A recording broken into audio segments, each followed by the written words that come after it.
Why Kevin O'Leary lost $500,000 on Shark Tank. Hey guys, today we're going to be taking a look at why Kevin O'Leary lost $500,000 on Shark Tank. Let's get right into it. Kevin O'Leary, a well-known figure on the hit television show Shark Tank, is widely recognized as one of the most successful investors in the business world. As a shark, he is constantly on the lookout for promising ventures to invest in, hoping to reap significant profits in return. However, despite his impressive track record, not every investment turns out to be a success story. In fact, Kevin himself has openly admitted to experiencing losses on certain ventures, including his worst investment on Shark Tank that resulted in him losing a whopping $500,000.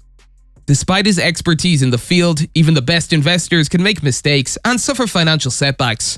Kevin O'Leary's more than 30 years of experience as an investor have taught him a valuable lesson: not all investments will result in a win. This is a lesson he has learned firsthand as a shark on ABC's Shark Tank, where he has invested over $8.5 million in around 40 companies since the show's debut in 2009, according to Sharkalytics. Although he had some notable successes, such as his investment in online meal kit service Plated, which later sold for $300 million, he has also had his fair share of disappointments. O'Leary acknowledges that regardless of how optimistic he feels when making an investment, he has no idea what the outcome will be. He stresses that anyone who claims otherwise is being dishonest. Over time, he has learned to trust his instincts when it comes to making deals, a lesson he has learned the hard way. While he cannot disclose the name of the company that represents his worst Shark Tank investment due to ongoing litigation, he assured that it was a telecommunications industry startup that resulted in him losing $500,000 on the deal. You put $250,000 on a deal, and then the guy calls you up 4 months later saying, "Look, I burned through all the cash, but I know what I did wrong. I need another $250,000, O'Leary says, describing the fateful investment.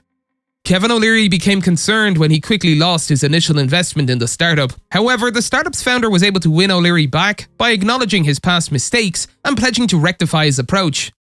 "In my stomach, I didn't feel right about it," O'Leary says. "My gut said no, but because I knew the guy and I liked him, and he was a friend and yada yada yada, I gave him another $250,000. According to Kevin O'Leary, he was quick to realize his mistake after investing in the company for a second time. He noted that the company went back to its previous habits of excessive spending, and within just 2 months, the second investment of $250,000 had been completely burned through, with no tangible results to show for it. This realization must have been quite frustrating for O'Leary, as he had trusted the company to use the investment wisely and to make positive changes to their approach. "He went to zero 60 days later, so I lost $500,000, O'Leary says. If Kevin O'Leary had listened to his own intuition and recognized his uncertainty, he could have avoided the subsequent losses. O'Leary emphasizes the importance of trusting one's instincts, as they are informed by experience and accumulated knowledge that can only be gained over time.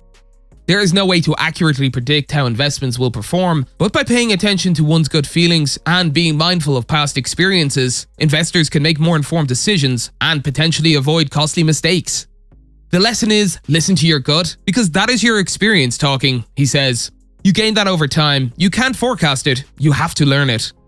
Kevin O'Leary has noticed a common thread among his deals that result in financial losses: the inability of startup founders to pivot. In the world of startups, pivoting refers to the process of changing the company's strategy or direction in response to feedback and market conditions.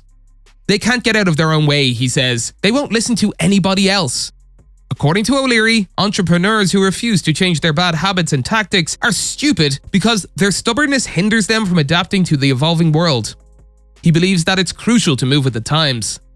Investing comes with its fair share of disappointments, which is somewhat inevitable. O'Leary anticipates that most of his investments will fall short of his expectations. As he puts it, out of 10 investments, he counts on only 2 or 3 to yield significant returns that offset the losses incurred by the remaining 7. You make 10 investments, you get 2 or 3 huge hits, and it pays for the other 7 failed investments, he says. Despite his extensive experience in investing, O'Leary is still haunted by his poorest Shark Tank investment because he regrets not following his instincts. "I ignored it and it cost me $500,000, O'Leary says. "That was really stupid. I'm pissed, and I don't forget that." The realm of investments can be both rewarding and ruthless. While a successful investment can provide substantial gains and financial freedom, a failed investment can be devastating, causing significant losses and sometimes irreparable damage. In this volatile landscape, it is vital to be prepared to handle the potential risks that come with investing. That's all for today, and we'll be sure to catch you all in the next one.